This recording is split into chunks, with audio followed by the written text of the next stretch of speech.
চল হাট।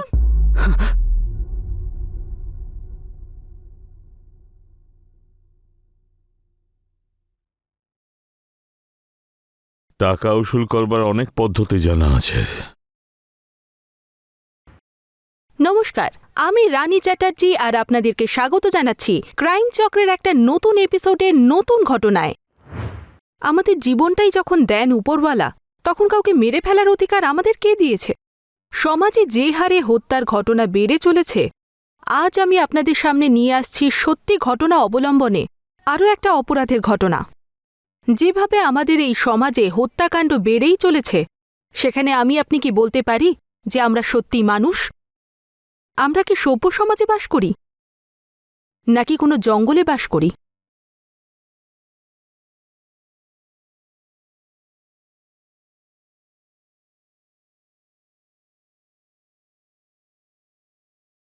এই নাও তোমার টিফিন।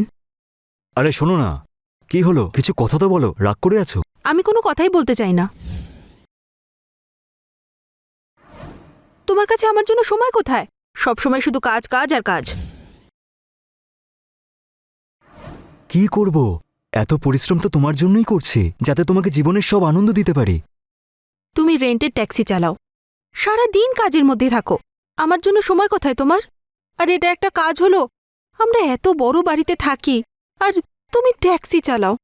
জানো সোসাইটিতে সবাই কি ধরনের কথা বলে? আমার একদম ভালো লাগে না। তুমি তো জানো আমার মাথার উপর ঋণের বোঝা আছে, আর বাবার বিজনেসটাও ডুবে গেছে, বাবা অফ হয়ে গেছে। আর এই বাড়িটাও আমাদের হাত থেকে চলে যাচ্ছে। একবার যদি ওই ঋণের বোঝাটা মিটিয়ে দিতে পারলে আমি অন্য একটা কাজ খুঁজে নেব। হ্যাঁ, এবার একটু হাসো হাসো, আর রাগ করো না।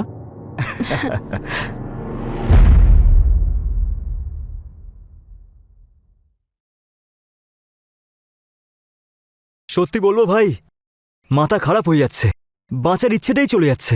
আরে মনে হচ্ছে যেন সবকিছু ছেড়ে ছেড়ে কোথাও চলে যাই, ব্যাস। সারা দিন রাত পরিশ্রম করো, তারপরেও এই টেনশন পিছনই ছাড়ছে না আমার।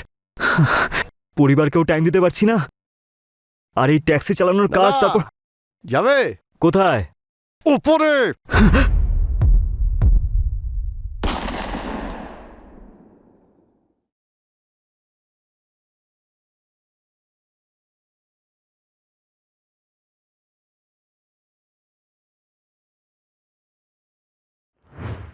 দিন দুপুরে এক ট্যাক্সি ড্রাইভার দীপককে গুলি করে হত্যা করা হলো, আর বাইকে আসা অপরিচিত হত্যাকারী পালিয়ে গেল।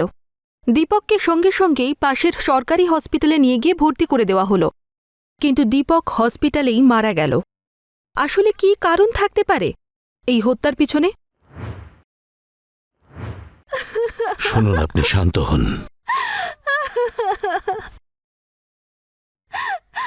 স্যার, ইনি হলেন দীপকের স্ত্রী। আমি ফোন করেছিলাম। বডিটাকে পোস্টমর্টমে পাঠিয়ে দাও। Yes sir.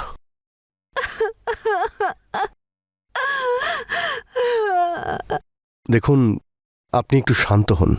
আপনাকে কয়েকটা প্রশ্ন করার আছে। আপনাকে থানায় আসতে হবে।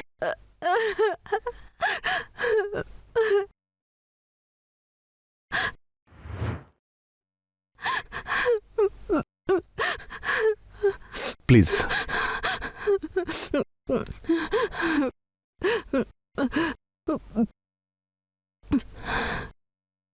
দেখুন, আমি বুঝতে পারছি কোন পরিস্থিতির মধ্যে দিয়ে এখন আপনি যাচ্ছেন, কিন্তু প্লিজ আপনি একটু কোঅপারেট করুন, যাতে আপনার হাজব্যান্ডের খুনিকে আমরা ধরতে পারি। স্যার, দীপক তো খুব সাধারণ একজন মানুষ ছিল। ও তো কারোর কোনোদিনও ক্ষতি করেনি। তাহলে ওকে কে এত নির্মমভাবে হত্যা করলো স্যার? দীপক বাবুর কারুর সঙ্গে শত্রুতা বা ঝগড়া ছিল?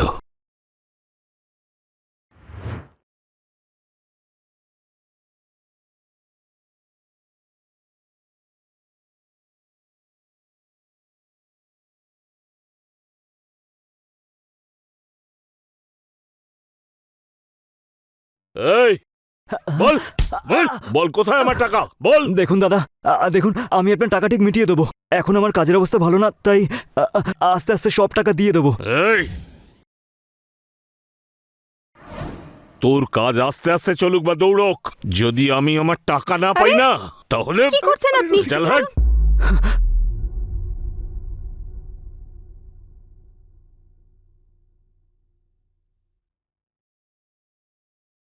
টাকা উসুল করবার অনেক পদ্ধতি জানা আছে। সত্তু দাদা, আমি আপনার টাকা মিটিয়ে দেবো। চল হট! টাকা আমার ফেরত চাই, তাড়াতাড়ি।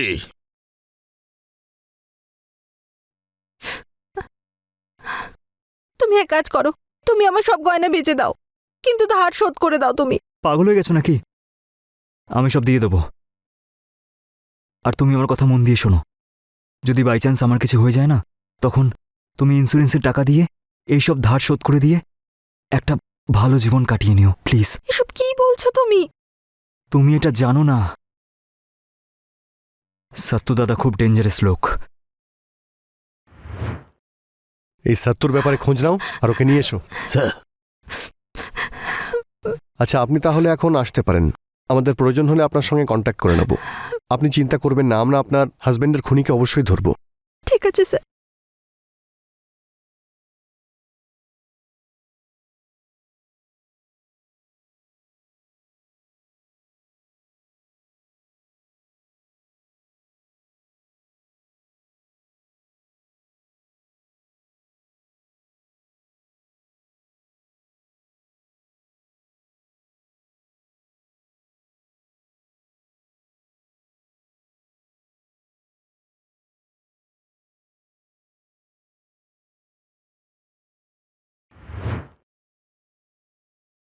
এই হলো সত্তু ভাই।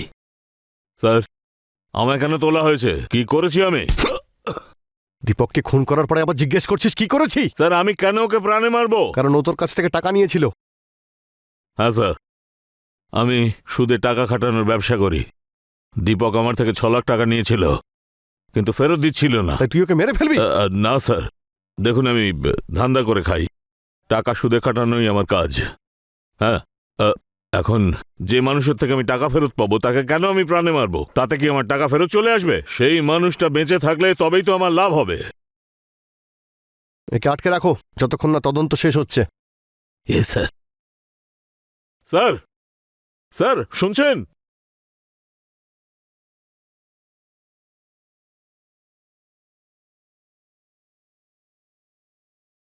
আমার মনে হয় না সত্তু দীপককে খুন করেছে। স্যার, দীপকের বডিতে যে বুলেট পাওয়া গেছে, আমাদের সেই বন্দুক সাপ্লায়ারকে খুঁজতে হবে, যাতে আমরা তার থেকে কিছু সন্ধান পাই। রাইট, খোঁজ নিয়ে দেখো বুলেটটা কোন বন্দুকের, আর এটা সাপ্লায়ার কে, আর সমস্ত খোঁচরদের অ্যাক্টিভ করো ফাস্ট। স্যার।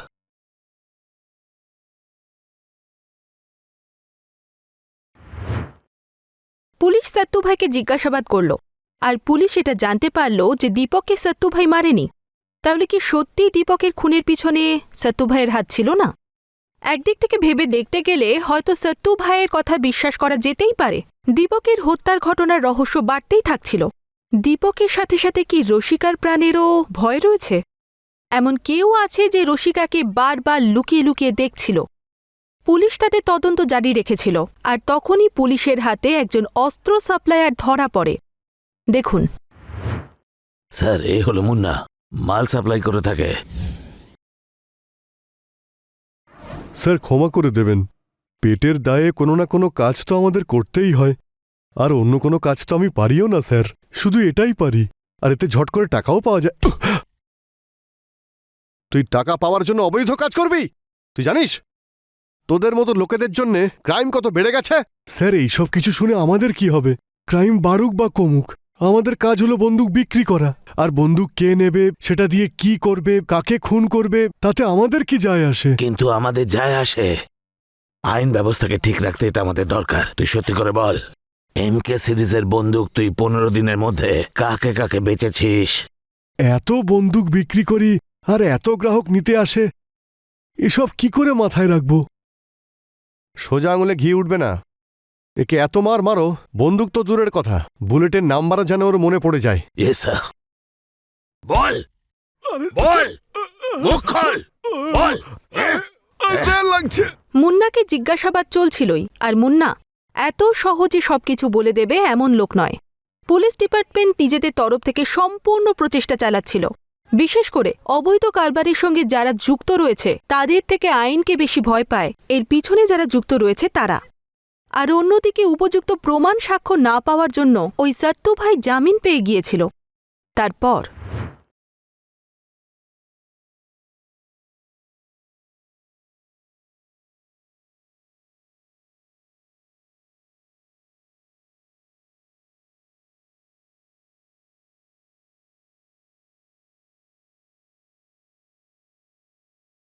কে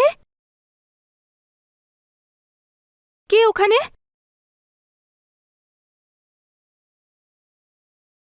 কে ওখানে?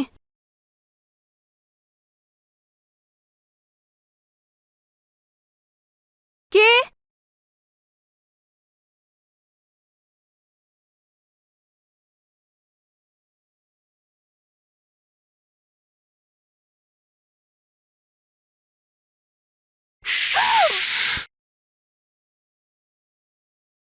বেশি আওয়াজ করবার চেষ্টাও করবি না, নয়তো যেখানে তোর স্বামী গেছে না সেখানেই পাঠিয়ে দেব তোকে, বুঝলি? তুমি মেরেছো দীপককে? না, কিন্তু যদি মেরে দিতাম তাহলে ভালোই হতো। পুলিশ আমার পেছনে লেগেছে, আর আমি সালা তোদের টাকা দিয়ে সাহায্য করেছি। এটাকে ব্যবসা বলে। সুদ নিতে তুমি, সুদখোর তুমি। একে সাহায্য বলে? এই, বেশি কথা নয়, নালে তোর জীবনের সুদটা না এখনই এই মুহূর্তেই শেষ করে দেব। হ্যাঁ, বল কবে দিবি আমার টাকা?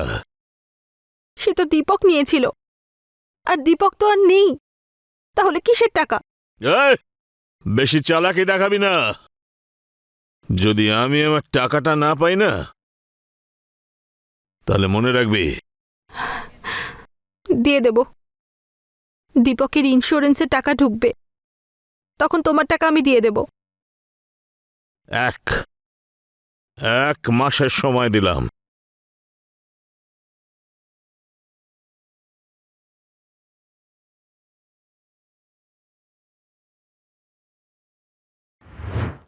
স্যার,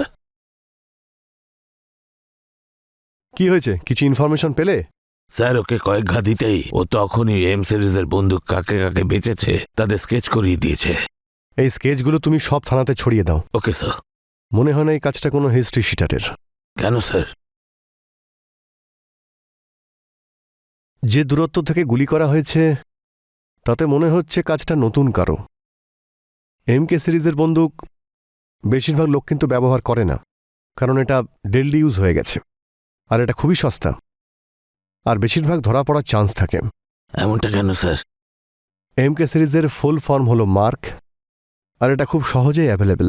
এর লাইসেন্সও খুব ইজিলি পাওয়া যায়, আর এর রেঞ্জও খুব কম হয়। আর কোনো হিস্ট্রি শিটার এত কম দূরত্বে ফায়ার করার রিস্ক নেয় না। এতে রিস্ক নেওয়ার মানে হলো মিসও হয়ে যেতে পারে। যদি টার্গেট মিস হয় তাহলে যে গুলি চালিয়েছে সে ধরাও পড়তে পারে। ঠিক সেরকমই মুন্না করেছে, কারণ ওর গ্রাহক কমে গেছে, সেই জন্যও স্কেচ বানিয়েছে। হতে পারে স্যার। তাও এই স্কেচগুলো সব থানাতে ছড়িয়ে দাও। Okay sir. স্যার, স্যার ওই সত্তু, আপনি তোকে জামিন দিয়ে দিলেন। ও আমার বাড়িতে গিয়েছিল, আমাকে মেরে ফেলার হুমকি দিচ্ছিল। দেখুন, ওর বিরুদ্ধে কোনো প্রমাণ নেই বলে ওকে আমরা ছেড়ে দিয়েছি। ওনাকে হুমকি দেওয়ার রিপোর্ট তুমি লেখাও, আর সত্তুকে নিয়ে এসো। ওকে স্যার, চলুন।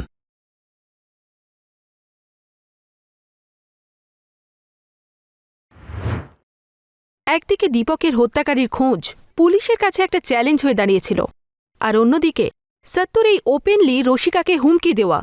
পুলিশ রসিকার কমপ্লেন অনুযায়ী সত্তুকে আবার গ্রেফতার করে, যাতে রসিকা সেফ থাকতে পারে। কিন্তু সেটা কতদিন? স্যার, ইচ্ছে হলেই তুলে আনেন, এবার যেতে দিন। তোর বিরুদ্ধে কমপ্লেন আছে, তুই রসিকা ম্যাডামকে হুমকি দিয়েছিস। আরে স্যার, আমি তো ওর কাছে আমার টাকা চাইতে গিয়েছিলাম। তো টাকাকে এভাবে ধমকে চাওয়া যায় নাকি? স্যার, একে তো এই ফ্যামিলি আমার টাকা খেয়ে নিয়েছে, তার উপরে আমাকে ফাঁসিয়েও দিচ্ছে। চুপ কর। স্যার, এই ছবিটা সব জায়গায় সার্কুলেট করে দেওয়া হয়েছে। স্যার, এই ফটো? তুই চিনিস একে? হ্যাঁ, এ তো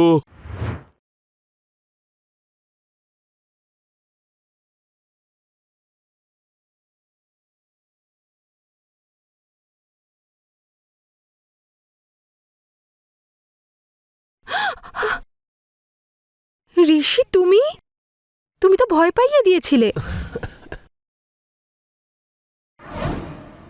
আমি তো ভয় দেখাতে চাইনি, তারপর ভাবলাম একটু ভয় দেখিয়েই দিই। আর এই দরজা এইভাবে খোলা রাখা উচিত নয়, যদি সত্য এসে যায় তো। সত্তুর জন্য চিন্তা করতে হবে না, ওকে আমি অ্যারেস্ট করিয়ে দিয়েছি। আর পুলিশের কথা বললে, ওরা তো দীপকের খুনিকে ধরতেই ব্যস্ত, আর ইন্স্যুরেন্সের টাকা চলেই আসবে। তারপর তুমি আর আমি দূরে কোথাও চলে যাব। দূরে তো যাবই, আগে তুমি একটু কাছে তো এসো।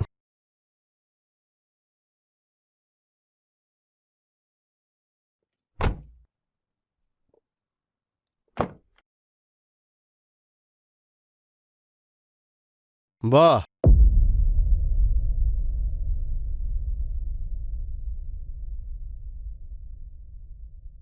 খুব ভালো প্ল্যানিং ছিল।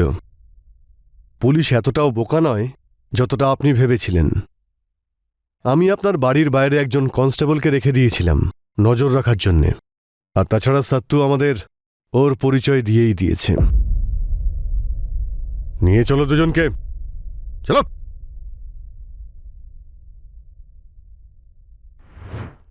সত্তু পুলিশের কাছে ওই স্কেচ দেখে ওর পরিচয় পুলিশকে জানিয়ে দিয়েছিল। সত্তু ওই লোকটাকে খুব ভালো করে হয়তো চিনত না, কিন্তু সত্তু দুই একবার রসিকাকে লুকিয়ে লুকিয়ে ঋষির সঙ্গে দেখা করতে দেখেছিল। পুলিশ যে মুহূর্তে এই কথাটা জানতে পারল, তারা তাড়াতাড়ি স্টেপ নিতে শুরু করল, আর ঋষিকে ধরার জন্য রসিকার বাড়ির সামনে একজন কনস্টেবলকে সিভিল ইউনিফর্মে ডিউটিতে রেখেছিল। আর কিছুদিনের মধ্যেই ঋষি রসিকার সঙ্গে দেখা করতে এলো আর ধরা পড়ে গেল। কিন্তু আসলে রসিকা দীপককে কেন মেরেছিল? কি কারণ থাকতে পারে? বল, দীপককে কেন মারলে? স্যার, আমি তো দীপককে বিয়েই করতে চাইনি। আমি তো ঋষিকে ভালোবাসতাম, কিন্তু বাড়ির লোক জোর করে দীপকের সাথে আমার বিয়ে দিয়ে দেয়। হ্যাঁ স্যার, স্যার আমরা দুজন কলেজে পড়ার সময় থেকে একে অপরকে ভালোবাসি। তো দীপককে ডাইভোর্স দিয়ে ওকে বিয়ে করে নিতে খুন করার কি দরকার ছিল? স্যার, ভালো জীবনের জন্য আমাদের টাকার প্রয়োজন ছিল। আর যখন জানতে পারি যে দীপকের কাছে একটা ভালো লাইফ ইন্স্যুরেন্স পলিসি রয়েছে, যদি বাই চান্স আমার কিছু হয়ে যায় না, তখন তুমি ইন্স্যুরেন্সের টাকা দিয়ে ওই ধারগুলো সব শোধ করে দিয়ে একটা ভালো জীবন কাটিয়ে নিও প্লিজ। তখন ওকে সরিয়ে দেওয়ার প্ল্যান করলাম, যাতে ওই টাকায় আমরা একটা ভালো জীবন কাটাতে পারি। স্যার, স্যার এই পুরো প্ল্যানটাই রসিকারই ছিল। হ্যাঁ? আর এক্সিকিউট তুই করেছিস। এবার তোমরা দুজন মিলে জেলের ভিতরে ভালো করে জীবন কাটিও, আর তাও আলাদা আলাদা। আজকাল মানুষ পশুর থেকেও বেশি ভয়ঙ্কর হয়ে উঠছে। এ কেমন সমাজে বাস করছি আমরা, যেখানে টাকার জন্য একজন স্ত্রী তার স্বামীকে মারার প্ল্যান তৈরি করছে, আর নিজের প্রেমিকের সঙ্গে মিলে নিজের কারণেই বিধবা হয়ে যাচ্ছে। এই ঘটনা আপনাদের সামনে আমি এই কারণে তুলে ধরছি, যাতে আপনারা এই ভুল না করেন।